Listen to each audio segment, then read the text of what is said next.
welcome our first speaker to the stage, Molly White. Good morning. How is everyone?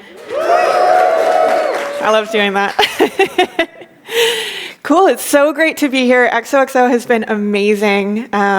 Some people I've talked to are surprised to find this is my first XOXO, despite the fact that I should have been here years ago and somehow wasn't. But I'm very happy to be here before it's all over. So extremely happy. Some of you probably know me for my Web3 is Going Just Great project, which I started a couple years ago, and might be thinking I'm here to talk about crypto. Don't worry. I'm here to launch my crypto token, actually. Molly Coin will be launching this afternoon. You can get in on the ground floor. Very exciting. No. I'm actually here to talk about some of the good things on the web, because I spend a lot of my time talking about all of the bad things. I just wanted to ask, do you remember the first time you felt like the web was magic? A lot of us, it's probably been, decades, right, that you've been on the web, and so it might be hard to think of like that very first moment, but there's probably something that sticks out in your head. Take a second and just try to think about it.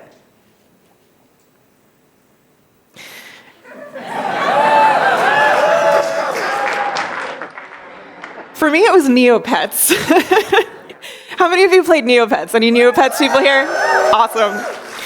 So I know it still exists, like you can still go to neopets.com today. I'm so afraid to ruin the nostalgia that I have not looked at what it is today. Hearing they were exploring NFTs a couple of years ago almost killed me. But from what I remember of it, and bear with me because I was probably 10 years old at the time, you would adopt these little cartoon pets and you could feed them and play with them and buy things for them. And I honestly actually don't remember that much about the gameplay, aside from the fact that I think you could paint them different colors and you fed them omelets for some reason. Anyway, what I do really remember about Neopets was that every player got a profile page that was called a user lookup. And the site let you customize the HTML and CSS for the page. And this opened the doors to what was just absolute beautiful chaos. Think glitter GIFs and marquee tags and auto-playing MIDI songs of like Smash Mouth songs. Yeah. And don't yell at me, but HTML tables used for layouts because we were like a decade away from Flexbox at the time. Anyone who wasn't on Neopets at the time but was using MySpace can probably still imagine roughly what I'm talking about. Just think more cartoon fairies and less My Chemical Romance. But maybe not that much less My Chemical Romance. As far as I can remember, Neopets user lookups were the moment that the internet changed in my head, from something with pages I could read and maybe games that I could play to something that I could change. What was once just a book on the shelf was now a canvas where I could create and write and remix. I had already been drawn to computers even back when I thought it was sort of just a one-way street. I didn't even realize how long I've loved computers until I unearthed this book that I made when I was 5 years old. It was from like a little kit that you could send off and they would print out like a book for you, and it was about my life. But I included in the About the Author section that for fun, Molly likes to play the computer. My new discovery that I could edit the internet made me obsessed. I have a brother about my age, and we would fight terribly over our allotted time on the home computer. Him to play Age of Empires 2, Wololo, and me so I could painstakingly edit my user lookup backgrounds pixel by pixel in MS Paint and learn what CSS I needed to turn a visitor's cursor into a shooting star. My mom put an egg timer on the desk to try to make it so that we could handle our 30-minute turns without her having to referee. But soon we were both trying to turn the timer back without the other person hearing the ticking change. Yeah, brutal fights. Neopets was the first such discovery for me, but it was far from the last. Soon after, I would discover free web hosting services like GeoCities, where I was allowed to do a lot more than was allowed in the Neopets sandboxed page editor. Then I discovered that I could edit Wikipedia. 12 years old, I saw the encyclopedia that anyone could edit, and I was like, I'm anyone.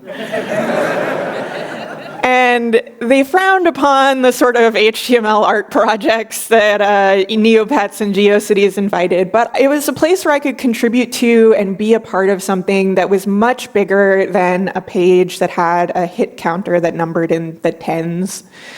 Later on, I would discover Python and JavaScript, and it was like being an artist with access to every art supply you could ever want. Every time I would discover something like this, I would get this same feeling, a burning feeling of excitement that I could feel right here. Does anyone else get that feeling, or is that just me? Like right here? Yeah. It was that feeling that would keep me up until 4 in the morning, or have me rushing through my schoolwork, or later my actual work, so that I could go back to the things that I actually really wanted to be doing. 12 hours would pass in a second as I built a website or wrote a Wikipedia article or coded up a silly Twitter bot to entertain me and my friends at a college hackathon. Sometimes I would get so engrossed that I had to remind myself to eat, or I'd get crabby if something in real life dragged me away from my projects. Even if it doesn't feel exactly the same for you, I imagine a lot of the types of people at this conference have had a feeling sort of like this. But for those who have, has it been a while? For a lot of people, the web feels worse than it used to.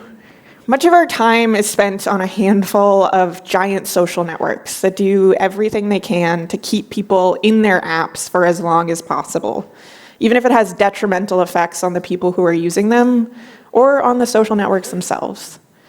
Engagement farming and rage baiting is rewarded, mis and disinformation proliferates, and the temperature often feels like it's been turned way up in any interaction where people are just waiting to interpret the things that you say as uncharitably as possible.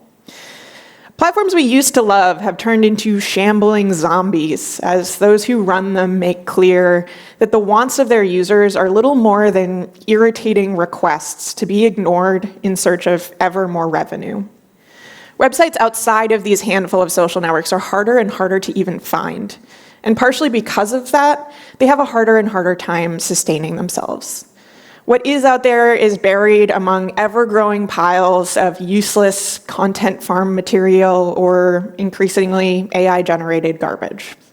And the scrapers that run by the companies that help generate the AI garbage are pushing more and more high-quality work out of reach, with people either placing it behind paywalls or other such barriers, or choosing not to publish it at all, because it means their hard work might be used to train these models without their consent.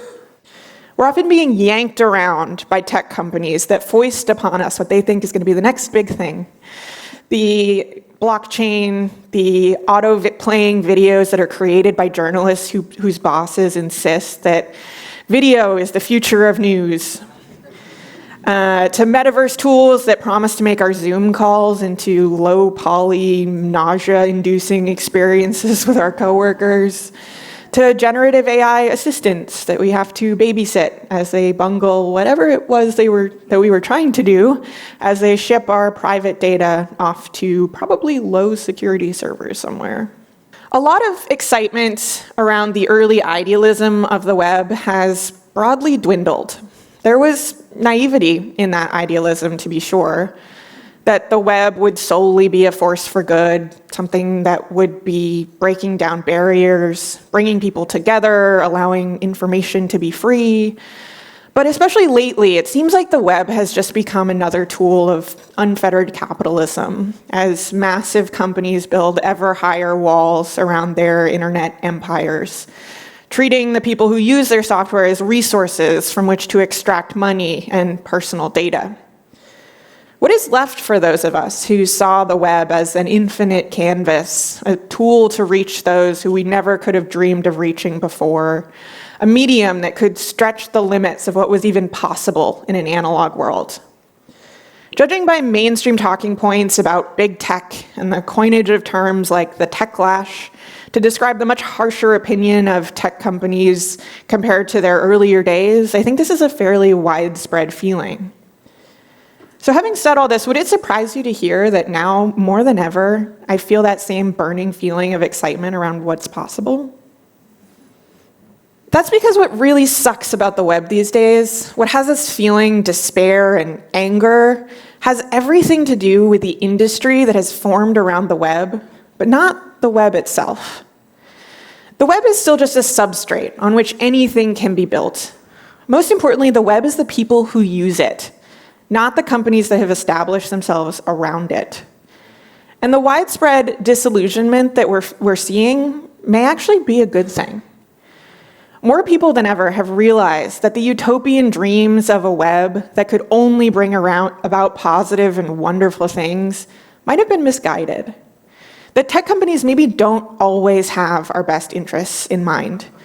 And that slogans like "don't be evil" might be more about marketing than about truth. With this knowledge comes power. The power to shape the web that we want to see while fighting against the one that we don't. The tech industry has structural and financial power of its own, to be sure, but the only thing that enables the kind of rot, and to quote the great Cory Doctorow, in shitification, that we've seen spread throughout the platforms that now form a large part of people's online experiences, is the platform's stranglehold on the web, and that is tenuous. My experience in fighting this fight has helped to convince me of just how much power we, everyday normal people, have, even when we're staring down massive platforms and billion-dollar companies. I run a website called Web3 is Going Just Great. And I created it in late 2021. Now, for those of you who were there in late 2021, the tech industry was doing what it does best, hyping up a new sub-industry, selling people products that they probably didn't actually want, and telling the story that blockchains were going to be the future of finance, of the web, even of society, and fail to jump on board at your own peril. The story was that everything you do is going to be on the blockchain soon, which I think was supposed to be an exciting promise and not a threat. Needless to say, I had some concerns. To me, it seemed like the real story wasn't being told. Lost among headlines describing Lamborghini driving 20-year-olds was the reality of the industry. That a lot of people were being harmed by a sector that seemed to have 99 frauds for every one project that even tried to do something of value. But what was I supposed to do? I was a 20-something software engineer with no platform, no connections. I ended up doing what I enjoy doing, building something cool, mostly for the sake of building it, and writing down what I saw. I coded up a quick website that would illustrate the disasters in this supposedly promising industry, simply posting a quick blurb every time a project was hacked, or the founders ran off with all the money, or someone proposed doing something like putting all your medical data on the blockchain. They keep doing that.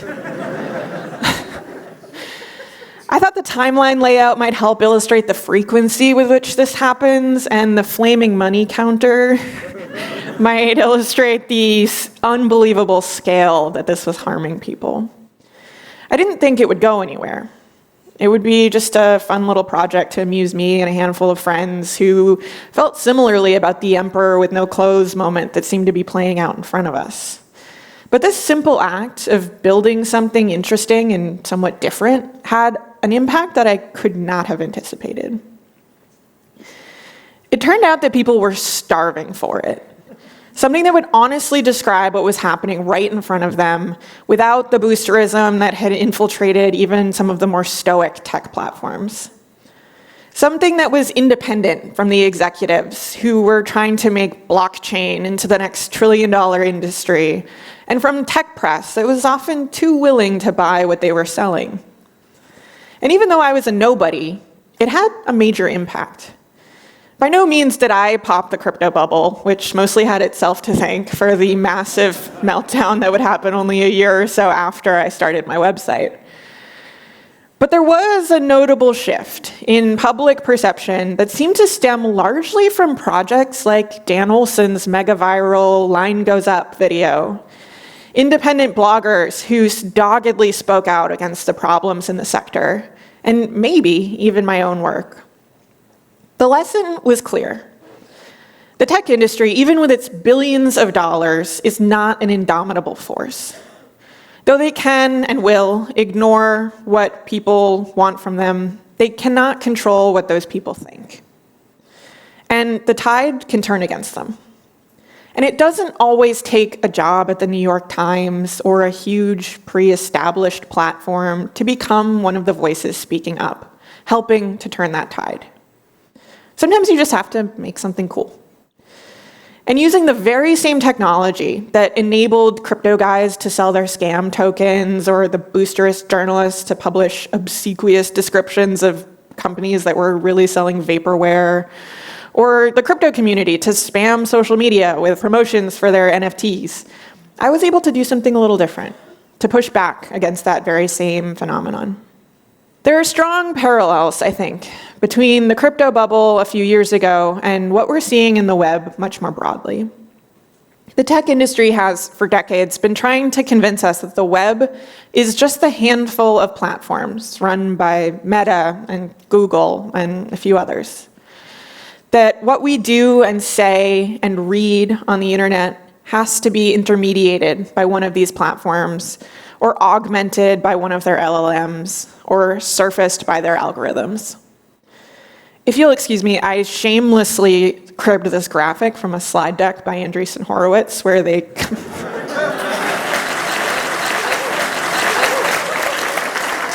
and I cut out the text where they complained about the big tech oligopoly. And so I feel the need to add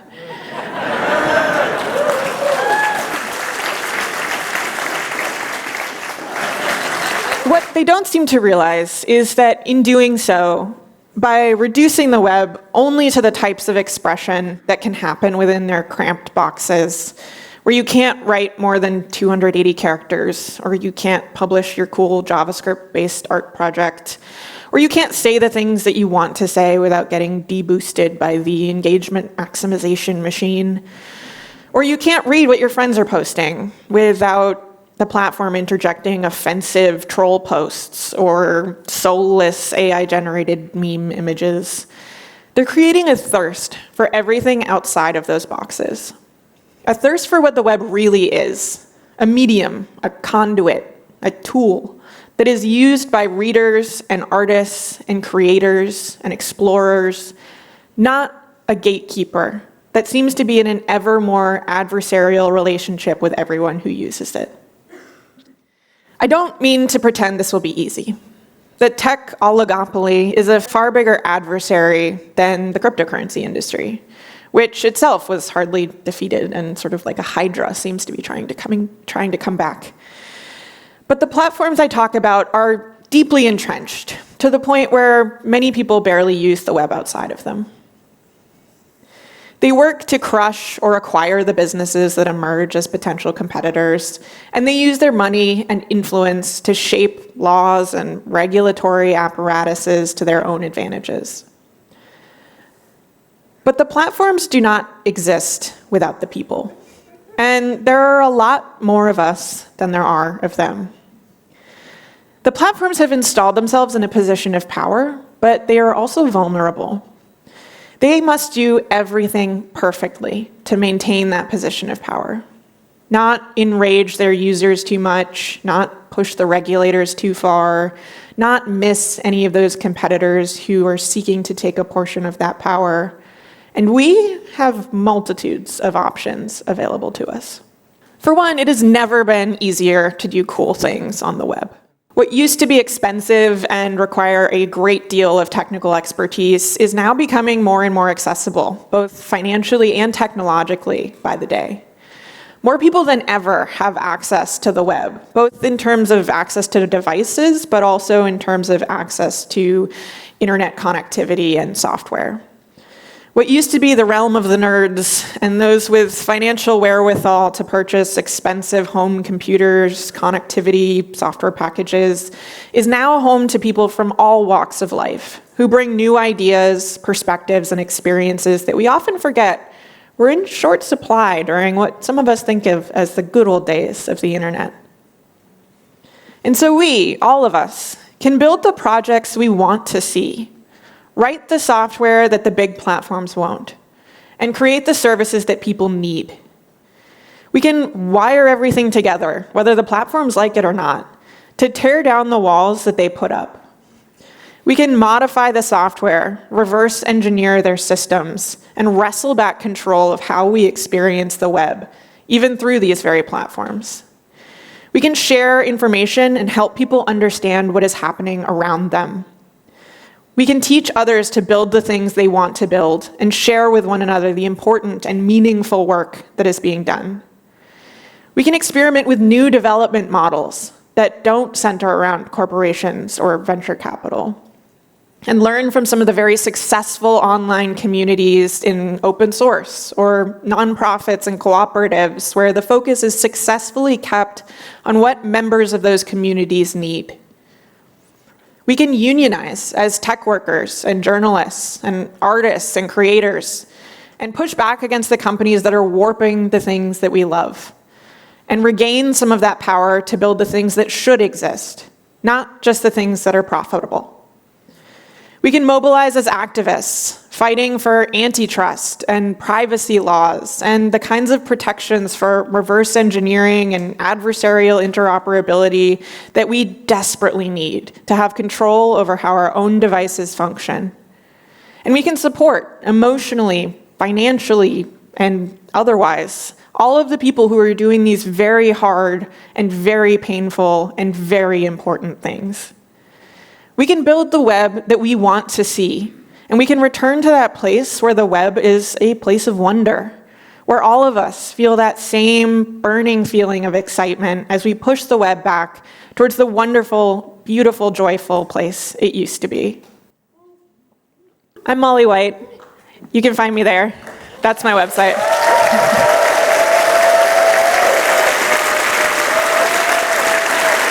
Thank you for having me. Come find me, come say hi, I have stickers.